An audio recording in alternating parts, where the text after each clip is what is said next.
بسم اللہ الرحمن الرحیم۔ السلام علیکم رحمۃ اللہ وبرکاتہ۔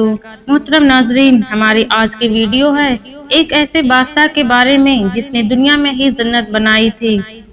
دوستو، عالموں نے اکثر حضرت ہود علیہ السلام کے بعد شداد کا بیان کیا ہے۔ قوم عاد میں دو بادشاہ گزرے، ایک کا نام تھا شدید اور دوسرا شداد۔ یہ دونوں بھائی تھے۔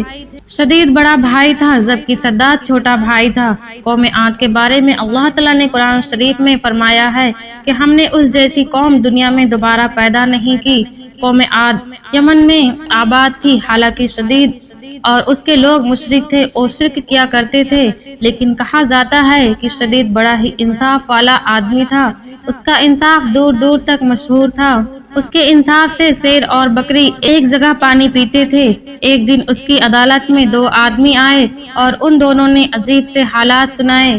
ایک آدمی بولا، میں نے اس آدمی سے قیمت دے کر ایک زمین کا ٹکڑا خریدا اور اس زمین پر اب میرا قبضہ ہے، لیکن جب میں نے اس زمین کی کھدائی کی تو اس میں سے مجھے خزانہ ملا، لیکن میں وہ خزانہ اس آدمی کو لوٹانا چاہتا ہوں کیونکہ میں نے اس سے صرف زمین خریدی ہے، وہ خزانہ نہیں، اس لیے میں ایک خزانہ اس کو واپس دینا چاہتا ہوں۔ دوسرا آدمی بولا، میں نے زمین اس کو بیچی ہے، اس لیے اس زمین میں جو کچھ بھی ہے یہ سب اسی کا ہے، اس لیے ایک خزانہ بھی اسی کا ہے اور میں ایک خزانہ واپس نہیں لے سکتا، اور میری سمجھ میں نہیں آتا کہ ایک خزانہ کیوں نہیں لے رہا ہے، کیوں بہانہ بنا رہا ہے۔ شدید نے ان لوگوں سے پوچھا، تم دونوں کی کوئی اولاد ہے؟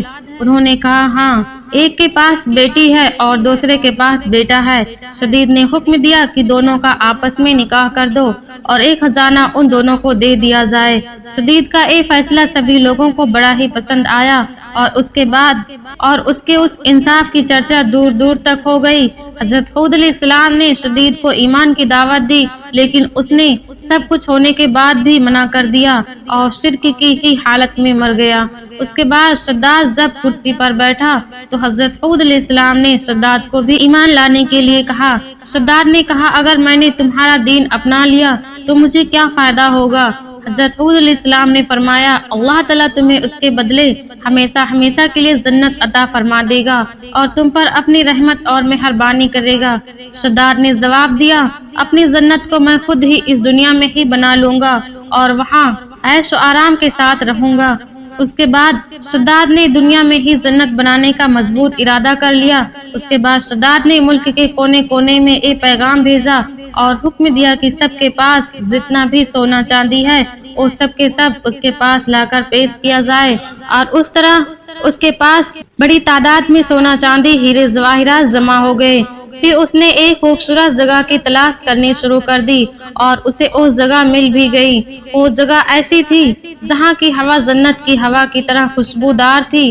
اس نے ایک جگہ پر تمام ہیرے جواہرات جمع کروائے، ملک کے کونے کونے سے بڑے ہی تیز اور ہوشیار کاریگر بلوائے اور عمارت کی مضبوط سے مضبوط نیو ڈلوانا شروع کر دی۔ اس کی دیواروں کی لمبائی لوگوں کی سوچ سے زیادہ اونچی تھی اور اس کی چوڑائی اس کے کاریگروں کے حساب سے اس وقت کی سب سے چوڑی دیوار تھی، آسمان کو چھوتی تھی، اور اس کی چمک دمک سورج اور چاندی کی مانند تھی۔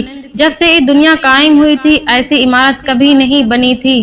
اس کی دیواریں سونے اور چاندی سے بنوائی گئی تھی اور چھت سونے کے پتوں سے سجائی گئی اور ہر چیز بہترین طریقے سے سجائی گئی۔ وہاں کی نہروں میں ریت کی بجائے انمول موتی بچھائے گئے اور وہاں کے پیڑ سرخ سونے کے پھلوں سے لاد کر مشک اور عنبر کی خوشبو سے بھر دیے گئے۔ جس وقت اس پیڑوں سے ہوتی ہوئی سوکھی ہوا چلتی تھی تو اس طرف کے رہنے والے لوگوں کے دماغوں میں خوشبو کو بھر دیتی تھی۔ شداد نے زمین پر مٹی کے بجائے مشک اور عنبر کو بچھوایا۔ اس کے محلوں کو چاروں طرف سے لال سونے سے ترتیب دے کر سجایا گیا۔ اس جگہ صرف دیکھنے میں ہی خوبصورت نہیں بنائی گئی تھی بلکہ رہنے کے لیے بھی آرام دائق اور خوبصورت بنائی گئی تھی۔ وہاں اس نے اپنی من پسند معشوقوں اور پریوں کو بھی اکٹھا کر دیا تھا۔ یہ باغ اور محل 12 سالوں میں بن کر تیار ہوئے اور اس میں پوری دنیا کے ہیرے جواہرات لگ گئے۔ جب یہ بن کر پورا ہو گیا تو شداد کو خبر دی گئی کہ اس کی جنت تیار ہے اور وہ اب اس جنت کا معائنہ کر سکتا ہے۔ شداد کو جب یہ خبر ملی تو شداد کو خوشی کا ٹھکانہ نہ رہا۔ ایک بڑی فوج لے کر شداد اپنے محل سے نکل کر اپنی بنائی ہوئی جنت کی طرف روانہ ہوا۔ وہ اپنی جنت کو دیکھنے کے لیے جا ہی رہا تھا کہ راستے میں اس نے ایک ہرن کو دیکھا۔ اس نے دیکھا کہ اس ہرن کے پاؤں چاندی کے ہیں اور سینگ سونے کے ہیں، اس کی آنکھیں یاقوت کی ہیں۔ شداد اس ہرن کو دیکھ کر حیران رہ گیا، جی للچا اٹھا۔ اس نے من ہی من میں فیصلہ کیا کہ میں اس ہرن کو ہر قیمت پر حاصل کر کے رہوں گا۔ اس نے بنا کچھ سوچے سمجھے اس ہرن کے پیچھے اپنا گھوڑا دوڑا دیا۔ ہرن بھاگا اور شداد اس کے پیچھے پیچھے اپنا گھوڑا دوڑاتا ہوا چلا گیا۔ یہ دوڑ بہت دور تک چلی، یہاں تک کہ شداد کی فوج بہت ہی پیچھے رہ گئی۔ پھر اسے ایک بہت ہی ڈراؤنی قسم کا گھوڑ سوار نظر آیا۔ اس گھوڑ سوار نے شرکت سے پوچھا، وہ عمارت جسے تو جنت کہتا ہے، اس عمارت کے بنوانے سے تجھے سکون مل جائے گا؟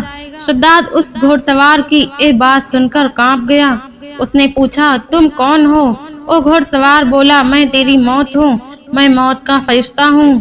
شداد نے بڑی ہی نرمی اور بے چینی سے کہا، مجھے اپنی جنت کو صرف ایک بار دیکھ لینے دو، پھر تم میری جان نکال لینا۔ موت کے فرشتے نے کہا، یہ حکم دنیا کے پیدا کرنے والے کا نہیں ہے، اس کے حکم کے بعد مجھے اختیار نہیں کہ میں تمہیں ایک منٹ کی بھی مہلت دے سکوں۔ پھر اسی وقت موت کے فرشتے نے شداد کی روح قبض کر لی اور اس کا جسم روح سے جدا ہو گیا۔ شداد کی موت کے بعد شان والی عمارت اور خوبصورت باغات لوگوں کی نظروں سے غائب ہو گئے۔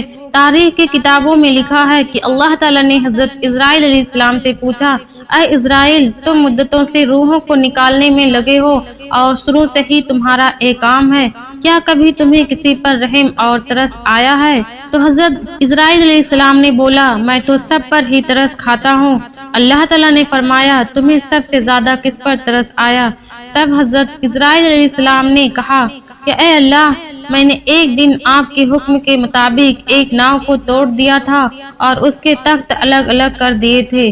ہوا کا جھونکا آیا، ناؤ ڈوب گئی اور ناؤ والے بجلی کی طرح کچھ ہی دیر میں ختم ہو گئے، مگر ایک عورت جس کے پیٹ میں بچہ تھا، اس کو حکم کے مطابق ناؤ کے تختوں کا سہارا بنا کر بچا لیا۔ وہ تختہ فرشتوں نے ایک جزیرے کے پاس پہنچا دیا۔ جس وقت ایک لڑکا اس عورت کے پیٹ سے پیدا ہوا تو وہ وہاں بہت پریشان ہوئی۔ آپ کا حکم ہوا کہ ماں کی جان نکال لو اور اکیلے اس لڑکے کو اس کے پہلو میں پڑے رہنے دو۔ اے میرے پروردگار، اس وقت میں رو دیا اور میرے من میں خیال آیا کہ اس بچے کا کیا حال ہوا ہوگا، یہ بچہ تڑپ تڑپ کر مرے گا یا کسی جنگلی جانور اور درندے کے منہ کا نوالا بن جائے گا۔ اے خدا، تو خوب جانتا ہے مجھے اس بچے پر بہت رونا آیا تھا، اس کی تنہائی اور بے کسی کو سوچ سوچ کر میرا دل بھر آتا تھا۔ اور دوسرا شداد پر مجھے بڑا ہی ترس آیا، اس نے کئی برسوں میں عمارت بنوائی لیکن اس کی ایک جھلک بھی دیکھنے سے محروم رہ گیا اور دل میں حسرت اور افسوس لیے ہی اس دنیا سے چلا گیا۔ اللہ تعالیٰ نے فرمایا، اے اسرائیل، یہ شداد وہی لڑکا ہے جس پر تم نے پہلے بھی ترس کھایا تھا، اور میں نے اس کی ماں کے مرنے کے بعد سورج اور ہوا کو یہ حکم دیا کہ تم اسے اپنی سردی اور گرمی سے مت ستانا، اور ہوا کو حکم دیا کہ پھولوں کے پتے اڑا کر اس کے لیے فرش بناؤ۔ پھر اس کے دونوں انگوٹھوں سے دودھ اور شہد کی نہریں میں نے بنائی۔ کتنی مہربانیوں کے ساتھ میں نے اس کی جان بچائی، اسے دولت سے نوازا، بادشاہ بنایا، دنیا کی ساری نعمتیں اسے عطا فرمائی، لیکن پھر بھی ان نعمتوں کا شکر ادا کرنے کے بجائے وہ خدا ہونے کا دعویٰ کرنے لگا۔ اس کا تو یہ انجام ہونا ہی تھا۔ دوستوں، یہ تھا شداد اور اس کی جنت کا واقعہ۔ اس نے اپنے گھمنڈ سے اس جنت کو بنوا تو لیا، لیکن اللہ کی قدرت کو کچھ اور ہی منظور تھا، وہ اپنی بنوائی ہی اس جنت کو نہ دیکھ سکا۔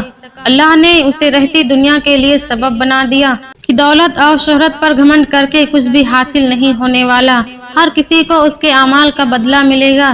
شداد کو بھی اللہ تعالیٰ نے بے شمار دولت عطا کی تھی، لیکن وہ خود کو خدا کے برابر سمجھنے لگا اور آج وہ پوری دنیا کے لیے نصیحت بن گیا۔ اللہ تعالیٰ سے دعا ہے کہ اللہ تعالیٰ ہمیں اپنی دولت کو صحیح کام میں خرچ کرنے کی توفیق عطا فرمائے اور گمراہیوں کے راستے سے بچائے۔ آمین ثم آمین۔